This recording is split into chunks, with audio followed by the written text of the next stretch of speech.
Hello everyone, ఇలాంటి videos ముందుగా కావాలి అనుకుంటే వెంటనే మా ఛానల్ని సబ్స్క్రైబ్ చేసుకోండి. అప్కమింగ్ రివ్యూలోకి వెళ్ళిపోదాం. ఎపిసోడ్ స్టార్ట్ అవ్వగానే దుగ్గిరాల ఫ్యామిలీ అంతా హాల్లో కూర్చుని ఉంటారు. ఇంతలో కోర్టు నుండి నోటీసులు వస్తాయి. కావ్య ఆ నోటీసులు చూసి ఒక్కసారిగా షాక్ అయిపోతుంది. ఇంతకీ కోర్టు నుండి నోటీసులు ఎవరు పంపించారు అని అడుగుతుంది అపర్ణాదేవి. నేనే అక్క అని అంటుంది ధాన్యలక్ష్మి. అందరూ షాక్ అవుతారు. ఎందుకు పంపించావు అని అడుగుతారు ఇందిరాదేవి. అత్తయ్య, నేనెందుకు పంపించాను అన్నది మీ ఎవరికీ తెలీదా అని అంటుంది ధాన్యలక్ష్మి. ప్రకాశం, ఏంటి ధాన్యలక్ష్మి మాట్లాడేది నిజమేనా అని అంటారు సుభాష్. అవునన్నయ్య, భార్యాభర్తలు అన్నాక ఇద్దరి మాట ఒకటవ్వాలి కదా, అందుకే ధాన్యం చెప్పినట్టు ఈసారి నేను విన్నాను. ఎందుకంటే తన కోరికలో న్యాయం ఉందనిపిస్తుంది అని అంటారు ప్రకాశం. ప్రకాశం అని అంటారు ఇందిరాదేవి. ఎందుకత్తయ్యా, ఎందుకు ఆయన్ని భయపెడతారు? మేము చేసిందేమైనా తప్పులా కనిపిస్తుందా? ఇద్దరు కొడుకులు ఉన్నారు. ఇక పెద్ద కొడుకుకి అన్ని బాధ్యతలు అప్పగించారు.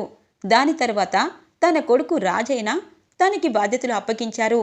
ఇప్పుడు వాళ్ళెవ్వరికీ కాకుండా ఈవిడ గారికి ఆస్తినంతా రాసేశారు మామయ్య గారు. మనం దగ్గర ఆస్తి ఉన్నా ఏ ప్రాబ్లము ఉండదు. ఇదిగో ఈ మహాతల్లి కావ్య చేతికి ఆస్తి వచ్చాకే మేము ఈ నిర్ణయం తీసుకున్నాము. ఎందుకంటే ఆవిడ ఇంటిని అలాగే మన ఆస్తుల్ని అన్నిటినీ తాకట్టు పెట్టి కోట్లు పక్కన పెట్టుకుంటుంది. అవి ఏంటి అని చెప్పి ఎవరిని అడిగే హక్కు అధికారం లేదని ముఖానే చెప్తుంది. బావగారికే సమాధానం చెప్పిన ఆవిడ మాకేమిస్తుంది? చిప్ప ఇస్తుంది. అందుకే దీపం ఉండగానే ఇల్లు చక్కదిద్దుకోవాలని చెప్పి మీరందరూ ఆవిడ గారిని నమ్మినా నేను నా భర్త నమ్మాలనుకోవటం లేదు. నా కొడుకు చిన్న ఇంట్లో ఏదో అద్దె కట్టక కుదరక అక్కడుంటున్నాడు. కానీ మేం మాత్రం అలా ఉండాలనుకోవటం లేదు. మాకు సగం ఆస్తి మాకు రావాల్సిందే. అందుకే కోర్టులో కేసు వేశాము అని అంటుంది ధాన్యలక్ష్మి. శభాష్ చిన్న వదిన, శభాష్ చిన్నన్నయ్య, ఇన్ని రోజులు చెయ్యింది ఇప్పుడు చేశారు. అమ్మా, చిన్నన్నయ్య చిన్న వదింది తప్పని చెప్పి ఇక్కడ అందరూ అన్నా వాళ్ళ పక్క నేను ఉంటాను, నేను సపోర్ట్ చేస్తాను అనగానే ఎందుకు చెయ్యవత్తా, ఎందుకంటే నీకు కూడా ఆస్తి కావాలి కదా అని అంటుంది స్వప్న. అవును, మా నాన్న నీకు రాశాడు కాబట్టి లక్షలు వడ్డీలు తీసుకుంటూ ఇంటి రెంట్లు తీసుకొని హాయిగా ఉన్నావే.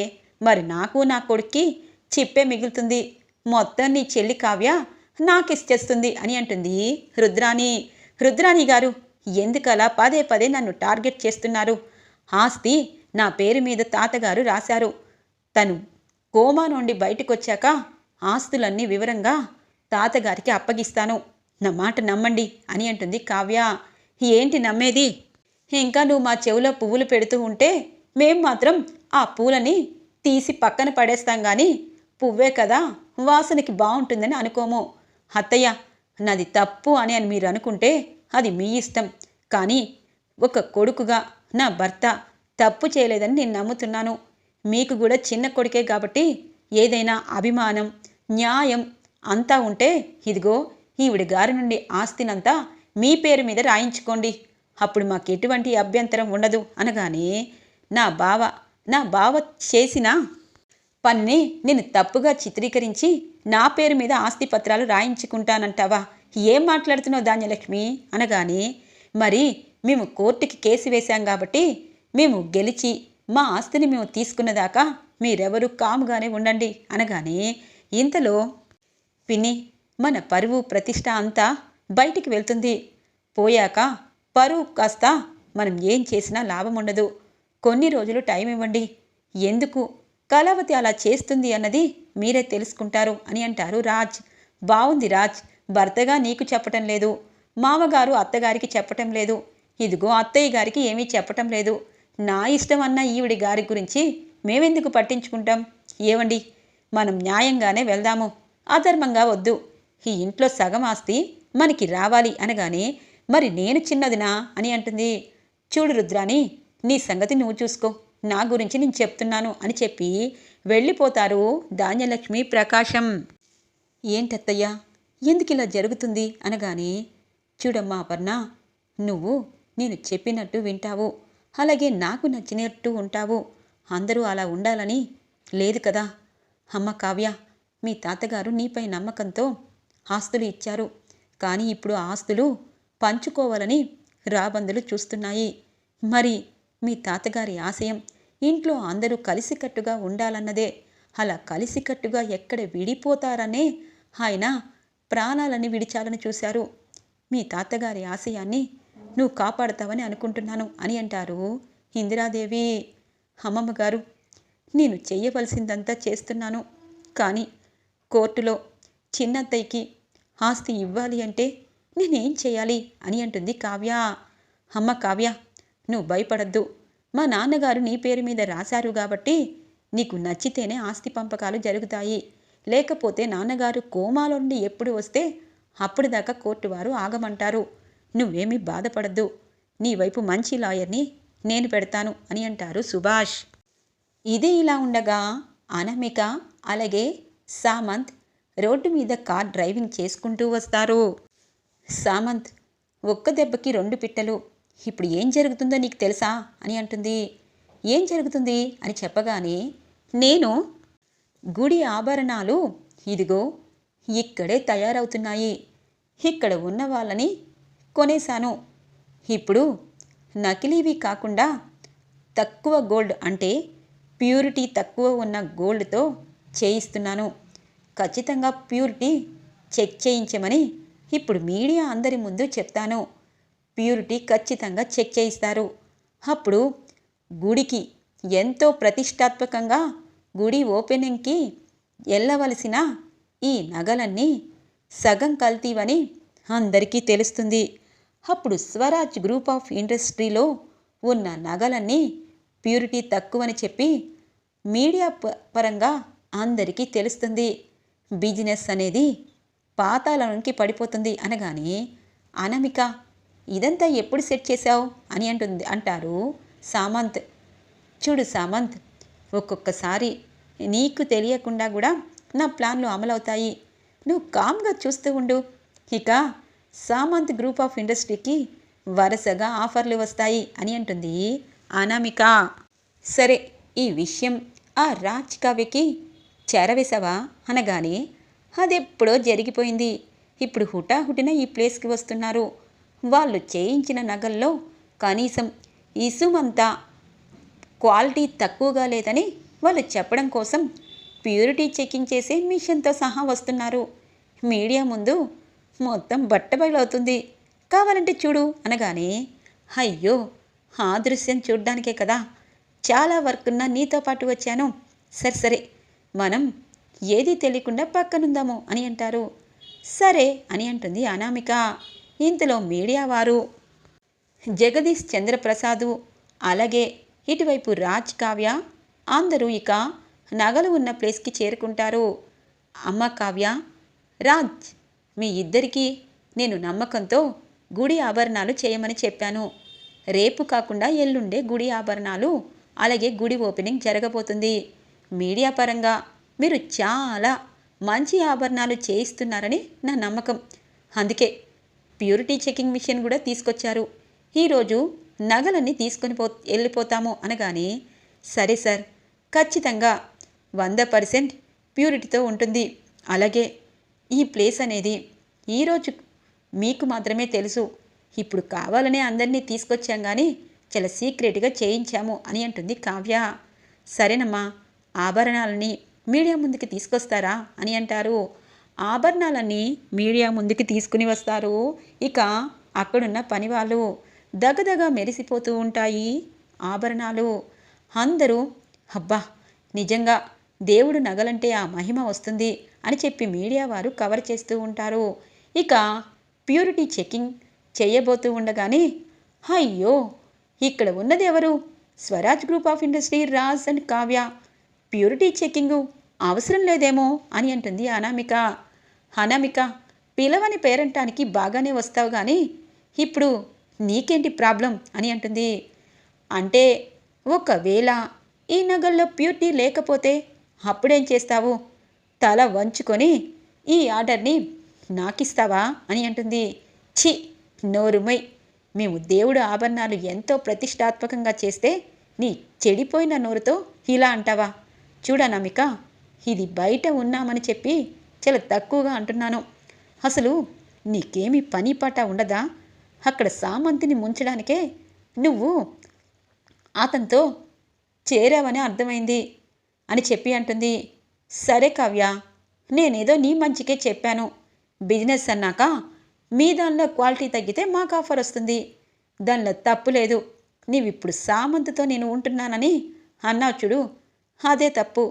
అదిగో ఆస్తులన్నీ కరిగిపోయి చుట్టూ ఉన్న వాళ్ళంతా నీ మీద పడినా నువ్వు సిగ్గు లేకుండా దుగ్గిరాల ఇంటిని పట్టుకుని వేలాడుతున్నావు. నీలా నేను కాదు అనగానే, ఆపు, మంచి పనిలో కూడా నీలాంటి వాళ్ళు ఎదురైతే మనసంతా పాడైపోతుంది, ఛీ అని చెప్పి, ఏమండి ఆభరణాలు ప్యూరిటీ చెక్ చేయించాలి అని అంటుంది. అన్నీ రెడీ అయిపోయే కళావతి. అయినా ఈ అనామిక సామంతికి ఏం పని లేనట్టుంది అనగానే, వాళ్ళ గురించి మనకెందుకు, ముందు ప్యూరిటీ చెక్ చేయండి అని అంటుంది. ప్యూరిటీ చెక్ చేయిస్తూ ఉంటారు. మొత్తం ఆభరణాలు అన్నిటికీ 50% ప్యూరిటీ రావడంతో ఒక్కసారిగా జగదీష్ చంద్రప్రసాద్ గారు, రాజ్ కావ్య షాక్ అవుతారు. అక్కడున్న ఆచారి ఒక్కసారిగా షాక్ అవుతారు.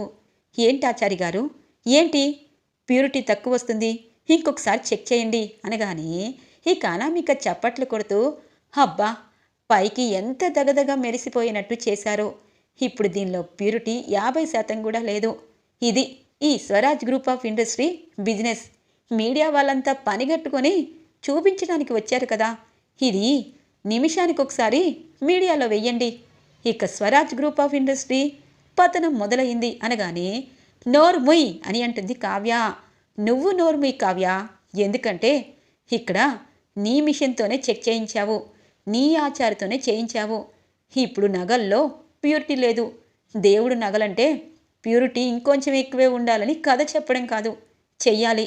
ఇప్పటికైనా అర్థమైందా స్వరాజ్ గ్రూప్ ఆఫ్ ఇండస్ట్రీ ఎంత మోసానికి దిగజారిందో? ఆఖరికి దేవుడు నగలను కూడా సగానికి సగం నొక్కేస్తున్నారు అని చెప్పి అంటూ ఉంటుంది అనామిక. ఒక్కసారిగా రాజ్ కావ్య షాక్ అవుతారు. ఏం చేయాలో అర్థం కాదు. ఇక జగదీష్ చంద్రప్రసాద్ గారు కావ్య రాజ్ దగ్గరికి వస్తారు. చూడండమ్మా, ఎలా జరిగింది, ఏం జరిగింది, ఎందుకు జరిగింది, ఇవన్నీ నాకు చెప్పక్కర్లేదు. కానీ ఒకటి మాత్రం నిజం, మీ కంపెనీని నమ్మి నేను ఇచ్చి తప్పు చేశాను. అందుకే నాకు 2 రోజుల్లో నగలు కావాలి. అవి మీరు మాత్రం చెయ్యొద్దు. నేనిచ్చిన డబ్బులు వాపస్ ఇస్తే చాలు. నేను సామంత్ గ్రూప్ ఆఫ్ ఇండస్ట్రీకి ఆర్డర్ ఇస్తాను అనగానే, సార్ అది కాదు, ఏదో ఎక్కడో తప్పు జరిగింది అది అనగానే, అది మీరు చూసుకోండమ్మా, మాకు అవసరం లేదు. ఎందుకంటే సీతారామయ్య గారు ఖచ్చితంగా న్యాయంగా వెళ్తారు. ఇక వాళ్ళ వారసత్వం అలా ఉండాలని రూల్ లేదు. ఇక డబ్బులు ఈరోజు సాయంత్రానికల్లా మీరు ఇస్తే మేము ఎల్లుండి కల్లా ఆభరణాలు రెడీ చేయించుకోవాలి. చూడండి సామంత్ గారు, మీరు రెడీ చేస్తారా లేకపోతే వేరే దగ్గరికి వెళ్ళాలా అని అంటారు జగదీష్ చంద్రప్రసాద్ గారు. నో సార్, ఈరోజు ఇచ్చారు. మీ గుడిలో ఒక రోజు అంటే రేపు ఈవినింగ్ కల్లా మీకు ప్యూరిటీతో ఇదే మీడియా ముందు చెక్ చేయించి మరీ నగలిస్తాము అని అంటుంది అనామిక. ఇక కావ్యరాజ్ తలదించుకుంటారు. ఇది ఇలా ఉండగా ఇక కోర్టులో ధాన్యలక్ష్మి ప్రకాశం ఎంట్రీ ఇస్తారు. ఇక కోర్టులో అందరూ వాళ్ళని చూస్తూ, దుగ్గిరాల ఫ్యామిలీ ఏంటి కోర్టుకొచ్చింది అని చెప్పి మాట్లాడుకుంటూ ఉంటారు. ఇంతలో ప్రకాశం అంటారు, ధాన్యం, తప్పు చేస్తున్నామేమో. రాజ్ కావ్య గుడి ఆభరణాలు గుడికి ఇవ్వడం కోసం వెళ్ళారు. వాళ్ళు మంచి పనిలో ఉన్నారు. ఇప్పుడు కోర్టుకి అని అంటారు. మీరాపండి, ఇలాగే జాలిపడి మనం కోర్టు దాకా తీసుకుని వచ్చారు. మీరు నేను గట్టిగా కలిసి మాట్లాడితే ఇక్కడి దాకా వచ్చేది కాదు, మన ఆస్తి మనకి వచ్చేది. ఇప్పుడు మీరు న్యాయం అన్యాయం పాపం పుణ్యం గురించి మాట్లాడితే అదిగో ఆ కోర్టు దగ్గర మనం కూడా కూర్చొని బిచ్చం ఎత్తుకోవాలి. మనల్ని చూసి ఎవరు వెయ్యరు కూడా అని అంటుంది ధాన్యలక్ష్మి. ఇంతలో లాయర్ వస్తారు. లాయర్ గారితో మాట్లాడుతూ ఉండగానే రుద్రాని అలాగే రాహుల్ వస్తారు. ఏంటి మీరెందుకు ఇక్కడికి వచ్చారు అని అంటారు. చిన్నన్నయ్య, ధాన్యలక్ష్మికి తోడుగా ఎప్పుడు నేనుంటాను. నువ్వెలాగో ఇప్పుడు కొంచెం తెలివి ఆలోచిస్తున్నావు కాబట్టి ఖచ్చితంగా నీకు ఆస్తి నాకు ఆస్తి వస్తుంది అని అంటుంది రుద్రాణి.